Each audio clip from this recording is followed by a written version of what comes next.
Assalamualaikum warahmatullahi wabarakatuh.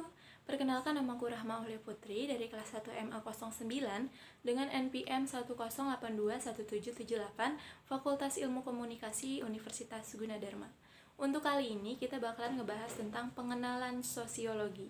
Tahu nggak sih, selama hidup manusia telah menjadi anggota masyarakat dan sudah mempunyai pengalaman-pengalaman dalam hubungan sosial ataupun hubungan antar masyarakat. Sebagai contoh, sejak lahir di dunia, manusia sudah berhubungan dengan orang tuanya. Semakin meningkat usia, maka semakin luas juga pergaulannya dengan manusia lain di dalam sebuah masyarakat. Secara tidak langsung, manusia mengetahui bahwa dalam berbagai hal dia mempunyai persamaan ataupun perbedaan dengan orang lain. Asal-usul sosiologi. Yang pertama, sosiologi berasal dari kata Latin socius dan dari kata Yunani logos. Kata Latin socius itu berarti kawan, dan kata Yunani logos itu berarti kata ataupun berbicara. Kedua, lahirnya sosiologi tercatat pada 1842. Kenapa sih di tahun ini? Ada apa dengan tahun ini? Ya, karena di tahun ini Auguste Comte menerbitkan jilid terakhir dari bukunya yang berjudul Positive Psychology. Dan Herbert Spencer mengembangkan sistematika penelitian masyarakat dalam bukunya yang berjudul Principles of Sociology. Sedikit informasi, istilah sosiologi ini menjadi berkembang pesat, itu berkat Herbert Spencer loh. Ketiga, sosiologi berkembang pada abad ke-20 terutama di Prancis, Jerman, dan Amerika Serikat. Nah, buat yang penasaran siapa sih Auguste Comte itu? Di sini ada fotonya. Beliau adalah seorang ahli filsafat pada abad ke-19 berbangsa Prancis yang menulis beberapa buku. Auguste Comte menyarankan agar semua penelitian terhadap masyarakat ditingkatkan menjadi suatu ilmu tentang masyarakat yang berdiri sendiri. Ilmu tersebut adalah ilmu sosiologi. Ciri-ciri sosiologi. Sosiologi bersifat empiris. Maksudnya adalah ilmu pengetahuan yang didasarkan pada observasi berupa fakta. Yang kedua, ada sosiologi bersifat teoritis. Maksudnya adalah ilmu pengetahuan yang selalu berusaha menyusun abstraksi dari hasil observasi. Lalu selanjutnya ada abstraksi. Apa sih abstraksi itu? Nah, abstraksi itu adalah menyusun ataupun melakukan sebuah pengamatan. Yang keempat ada sosiologi bersifat nonetis. Maksudnya adalah mengurai dan mendeskripsikan data yang diperoleh. Selanjutnya, sosiologi bersifat kumulatif. Teori sosiologi ini dibentuk atas dasar teori yang sudah ada, dalam artian memperbaiki ataupun menguji.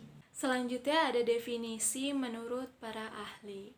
Yang pertama ada Pitirim Sorokin yang mengatakan bahwa sosiologi itu hubungan dan berpengaruh timbal balik antara aneka macam gejala-gejala sosial. Selanjutnya Rouchek dan Warren. Beliau mengatakan bahwa sosiologi adalah ilmu yang mempelajari hubungan antara manusia dalam kelompok-kelompok. Nah, yang selanjutnya itu ada Selo Sumarjan dan Sulaman Sumardi. Beliau menyatakan bahwa sosiologi atau ilmu masyarakat ialah ilmu yang mempelajari struktur-struktur sosial dan proses-proses sosial termasuk perubahan sosial. Selanjutnya ada sifat dan hakikat sosiologi. Sosiologi merupakan suatu ilmu sosial.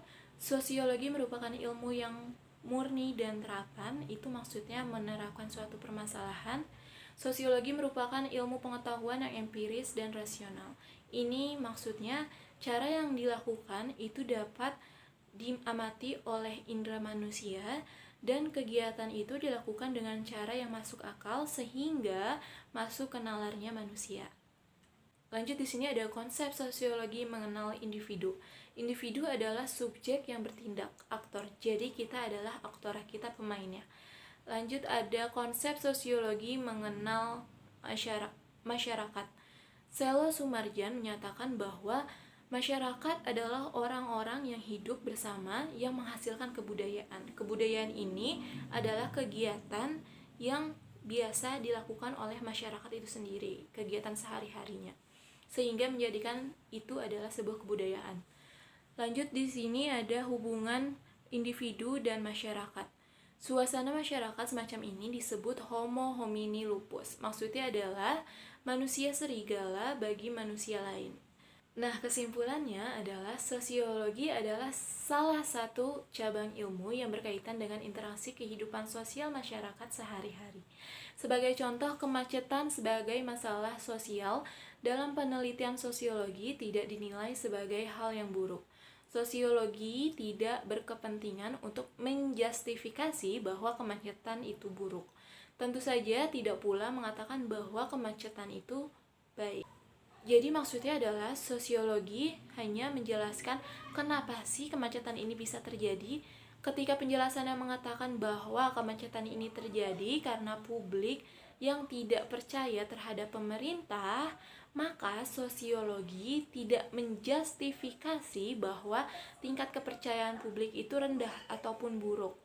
Jadi kesimpulannya adalah sosiologi ini bersifat non-etis. Artinya tidak menjustifikasi baik atau buruknya suatu persoalan sosial. Nah, sekian penjelasan tentang pengenalan sosiologi. Semoga penjelasannya dapat dimengerti dan bermanfaat. Terima kasih. Assalamualaikum warahmatullahi wabarakatuh.